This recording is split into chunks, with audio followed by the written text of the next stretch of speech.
You are well experienced, well known about it. अब तो तुम 4 से 5 बार आई थिंक ट्रिप मार चुके हो। हाँ, मैं म्यांमार भी जा चुका हूँ। थाईलैंड को मैं 2-3 बार जा चुका हूँ। ये देख लो, इसने बैंकॉक से शुरू किया था और तुम्हारी कहाँ का ट्रिप मार चुका है। तो इससे आपके पैसे बचेंगे और बेनिफिट होगा, स्कैम से बचोगे आप। तो मैं जानना चाहूंगी कि हमें क्या चीजों का ध्यान रखना है वहाँ जाने से पहले, क्या इन्फॉर्मेशन गैदर करनी है और क्या डॉक्यूमेंट्स हमें रेडी करके लेके जाना चाहिए। देखिए, सबसे पहले आपका तो फिर बीच पे क्या लोग मिले मेरे को, नए नए रशिया के लोग दोस्त बने, तो फिर मतलब परेशान कर दिया उसने मेरे को। कहूँगे जी मैंने उतारा बैग अटैची उटैची सब फेंक के मारी, मैंने आउटडाउन करने डरा। वो भाग गया डर के मारे, भाग गया बस। फिर ना पीछे से पाजी, अरे पाजी क्यों हुआ, पाजी क्यों।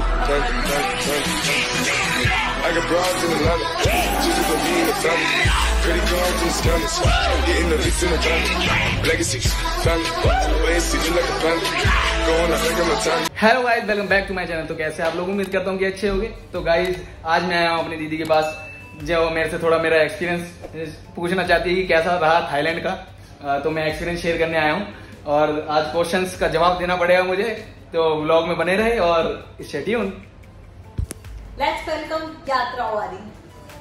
हाय करण। हाय, कैसे हो। हाय। हाय। अभी कहाँ का ट्रिप मार के आया वैसे। थाईलैंड, ये देखो ना थाईलैंड का बैग लेके आया हूँ। वैसे भी अभी थाईलैंड का ट्रिप लेके आया है। So I have so many questions to ask him. So कहाँ से शुरू करें वैसे हम लोग। तो मैं गया था, सबसे पहले फुकेट गया था थाईलैंड में। तो मेरा एक्सपीरियंस कुछ ऐसा रहा, जब मैं फुकेट गया वहां पे पहले तो मैंने सबसे बड़ी गलती कर दी जाते ही कि मैंने एयरपोर्ट पे सिम ले ली।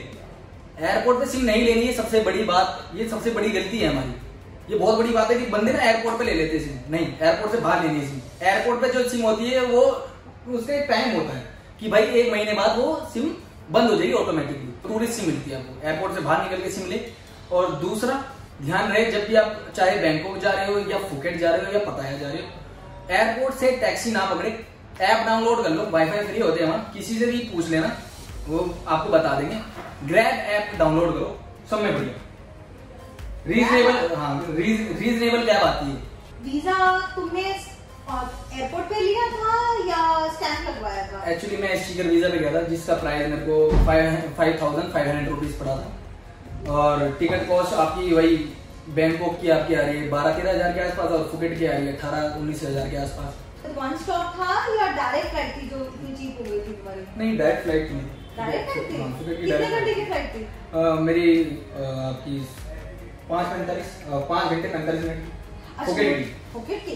यहाँ पे ना एक और क्वेश्चन आता है, जैसे कि तुमने बोला कि तुम पहली बार गए थे, राइट, तो तुम्हें डर नहीं लगा। थोड़ा सा लगा डर, मतलब हिचकिचाहट हुई कि यार मैं कहाँ आ गया, नया देश नया वेश सब कुछ। तो देख के थोड़ा लगा मेरे को कि अकेला हूँ, और स्कैम्स भी हो रहे थे एयरपोर्ट पे ही कि हमारी टैक्सी कर लो, ये कर लो, वो कर लो। मुझे पता नहीं था ग्रैब ऐप है, सब कुछ सस्ते में हो जाता है टैक्सी वगैरह। वो कौन सा name of the app. Grab है। ग्रैब है। हाँ। तो ये एयरपोर्ट से बाहर निकलते ही कर लेना चाहिए। हाँ बिल्कुल, एयरपोर्ट पे डाउनलोड कर लो ऐप, ये ग्रैब ऐप, और टैक्सी बुक कर लो। मतलब रीजनेबल प्राइस मिलेगा आपको, एयरपोर्ट की टैक्सी से बहुत बढ़िया है। Is it safe one. हाँ सेफ है, बिल्कुल सेफ है। ये ज्यादा सेफ है जैसे हमारे इंडिया में है ना, ऑल ओवर लाइक दैट वैसे। Much better. अच्छा, एक और क्वेश्चन है, तो इमिग्रेशन अथॉरिटी ने क्या क्या आपसे पेपर मांगे, एंड इमिग्रेशन अथॉरिटी ने कोई क्वेश्चन नहीं पुट किया। हाँ, इमिग्रेशन ऑफिसर्स ने मेरे से पूछा। पहले तो मेरा पासपोर्ट देखा, स्टिकर वीजा था उस पे, वो देखा, मेरी रिटर्न टिकट, फ्लाइट जाने की आने की टिकट देखी, इंश्योरेंस देखा, मेरा कोविड सर्टिफिकेट देखा, होटल बुकिंग देखी, कितने दिन का स्टे है।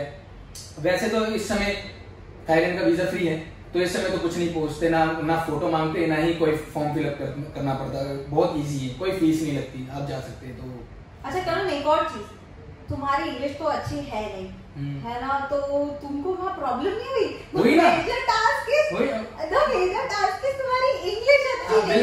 बिल्कुल। पता क्या हुआ, जब मैं फुकेट में बांग्ला रोड में घूमता था, तो मतलब बहुत सारे लोग मिलते थे नए, और वहाँ पे क्या होता है, बांग्ला रोड पे ना लोग पकड़ के ले जाते हैं।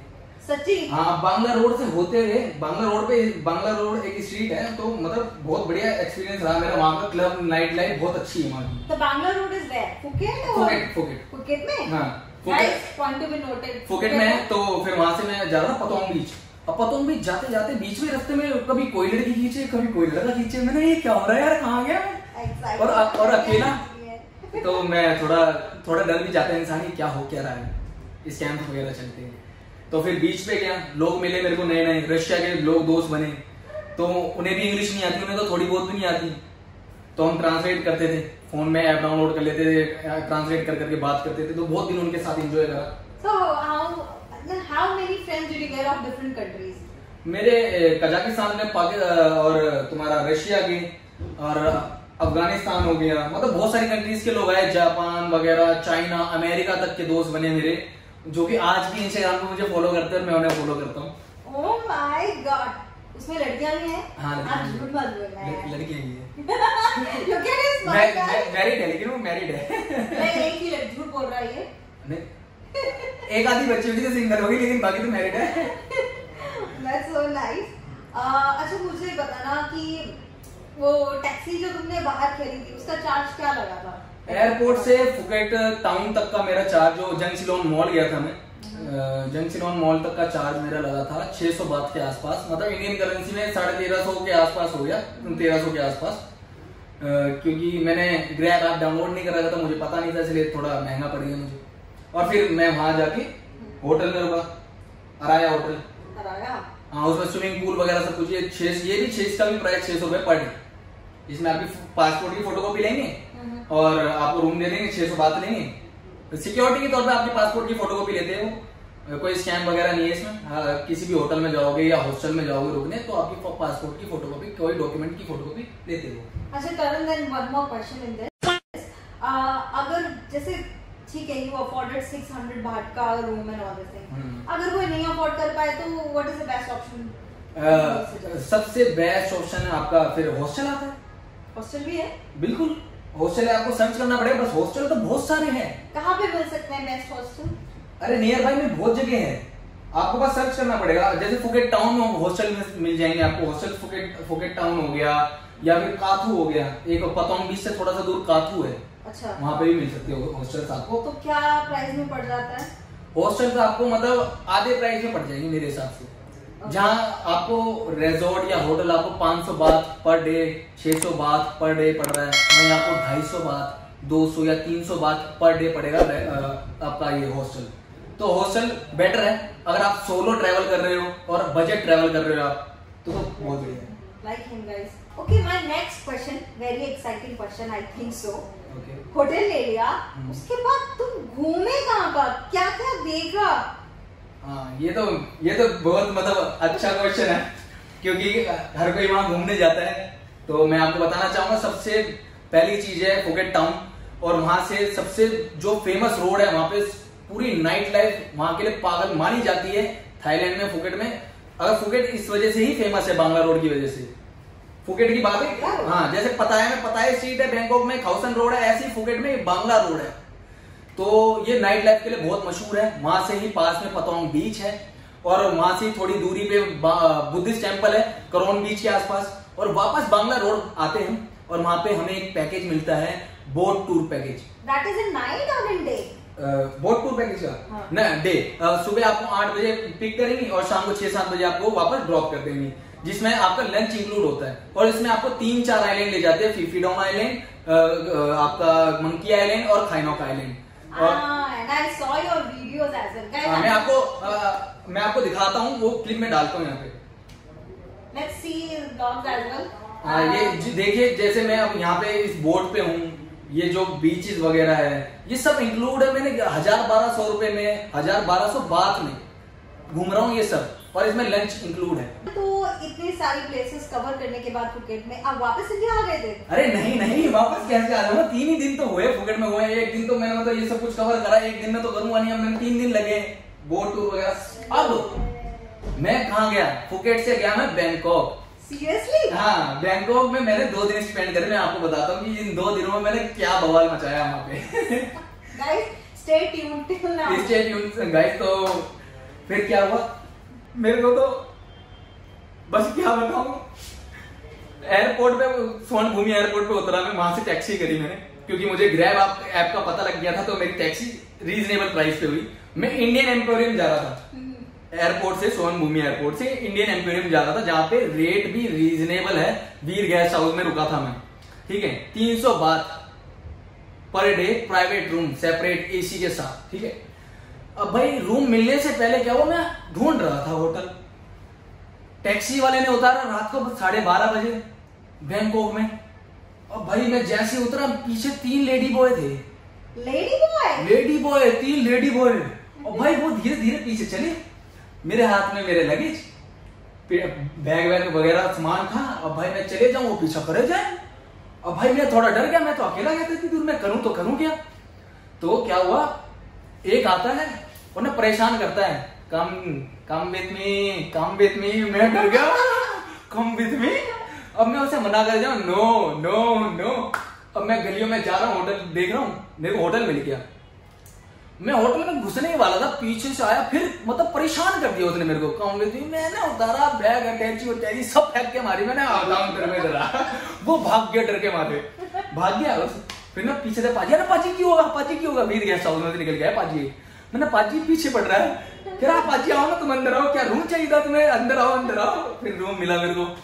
फिर मैं अगले दिन मैं गया, वहां पे मॉल है। कौन सा मॉल है?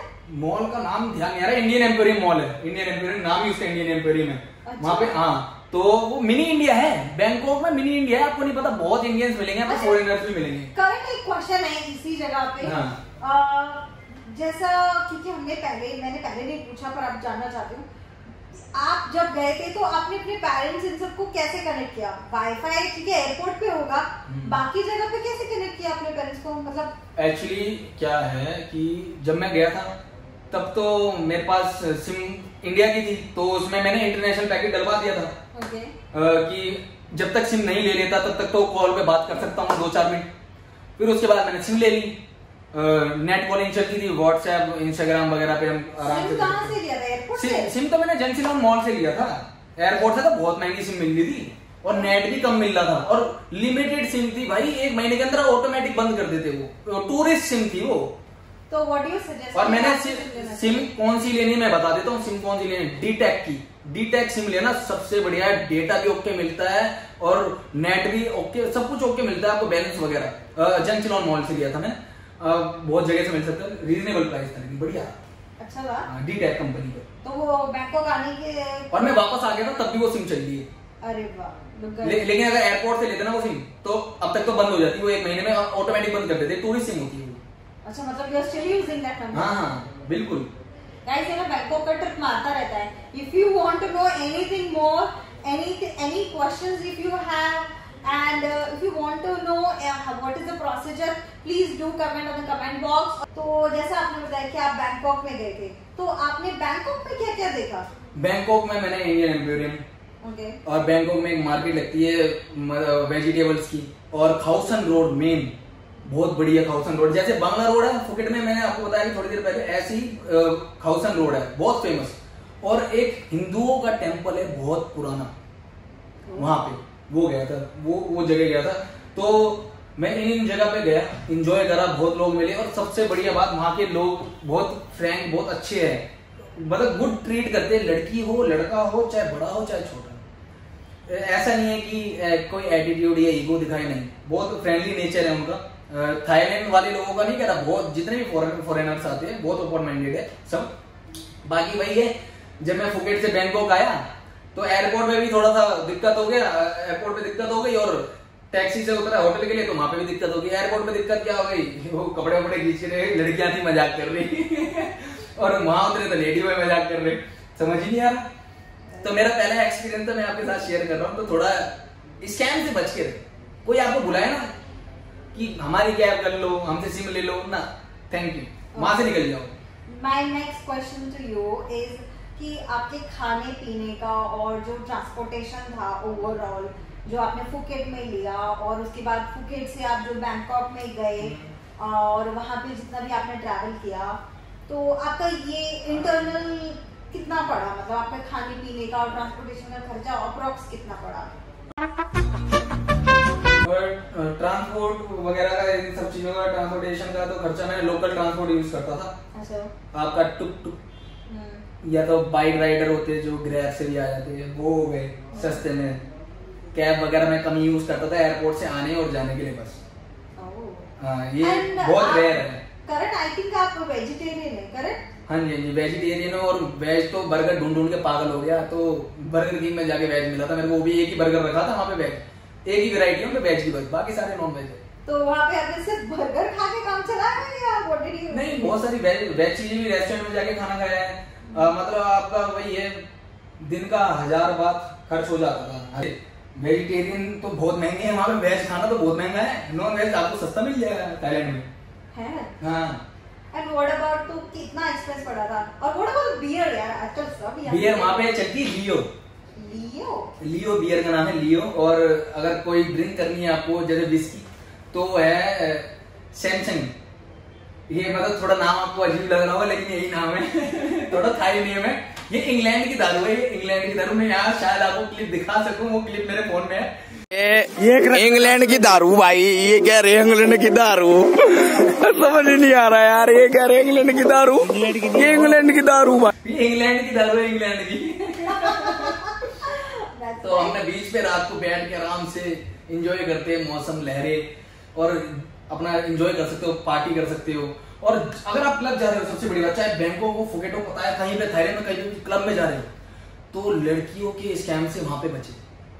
जो क्लब की लड़कियां, मैं वैसे तो लड़कियां अच्छी होती है, लेकिन वो क्लब की दूसरी टाइप की लड़कियां होती है, वो आपको खींचेंगी बियर के लिए, आप 2000 रुपए का हिसाब बैठा देंगी। गलती से भी है कि बियर ना बैठाए, उनके चक्करों में पड़ोगे तो वहां अगर घूमने गए हो तो सारा पैसा बर्बाद हो जाएगा। तो अपने हिसाब से काम रखो और बच के रहो। कोई खींचे तो सब नमस्ते कर दो दूर से, इंडिया ऐसे बोलते, नमस्ते इंडिया दूर हो जाओ वहां से। That sounds nice. Guys, be careful about this. अच्छा करण, मुझे एक और क्वेश्चन पूछना था कि जैसा आपने बताया कि आप वहाँ रात में घूमते थे, तो आपको रात में वहाँ बीचेस में इन सब में डर नहीं लगता था? मतलब नहीं, देखिए मैं फुकेट गया था तो वहां पे तो बहुत ही ज्यादा सेफ्टी है, सब कुछ बहुत सही रहता है वहां पे, रूल रेगुलेशन बहुत अच्छे हैं, कोई दिक्कत वाली बात नहीं है। लेकिन बैंकॉक में थोड़ा सा लगा मेरे को कि कुछ भी हो सकता है, रात में बहुत सुनसान टाइप हो जाता है कई जगह। लेकिन फुकेट तो पूरी रात चलता है भाई, सुबह 5-6 बजे तक पार्टी होती है, नाइट लाइफ इतनी खतरनाक है ना। अब बैंकॉक में क्या है, थोड़ी जगह चलती है नाइट लाइफ, पूरी जगह नहीं चलती, ये चीज मैंने देखी है। बाकी पूरा बैंकॉक तो मैं भी एक्सप्लोर नहीं कर पाया। स्टिल ये 3 से 4 बार जा चुका है एंड स्टिल ही सेइंग कि मैं पूरा बैंकॉक एक्सप्लोर नहीं कर पाया। I don't know he's gonna stay there or what he wants to do, but still guys, तो कितना ओवरऑल वापस आपका इंडिया आने, मतलब जाने में और वहां से इतना ट्रैवल, फूड और ये सब एंजॉय करने के बाद आने तक में आपका कितना ओवरऑल खर्चा हो गया होगा? तो मेरा बजट जो था 60,000 के आसपास बैठ गया था। 60,000? हाँ, बस 60,000 के पास, क्योंकि मैं बजट ट्रैवलर हूँ गाइस, समझ रहे हो।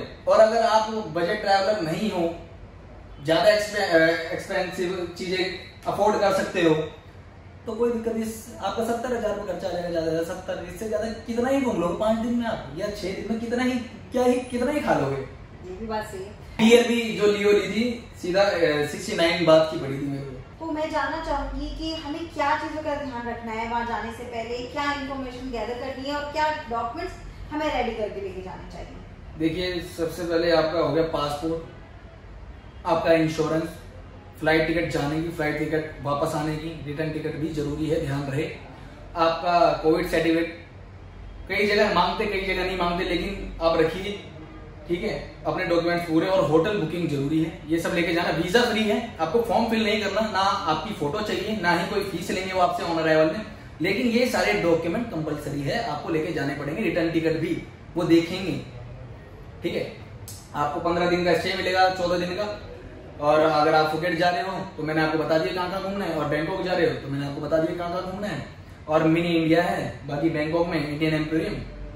सेकंड पॉइंट कि आपको एयरपोर्ट से सिम नहीं लेनी। और थर्ड पॉइंट, आपको बाहर से कैब नहीं करनी है, आप ऐप डाउनलोड कर लो ग्रैब, उससे ही बाइक राइडर वाले भी आ जाएंगे और कार भी, ठीक है। तो दोनों आ जाएंगे, तो इससे आपके पैसे बचेंगे और बेनिफिट होगा, स्कैम से बचोगे आप।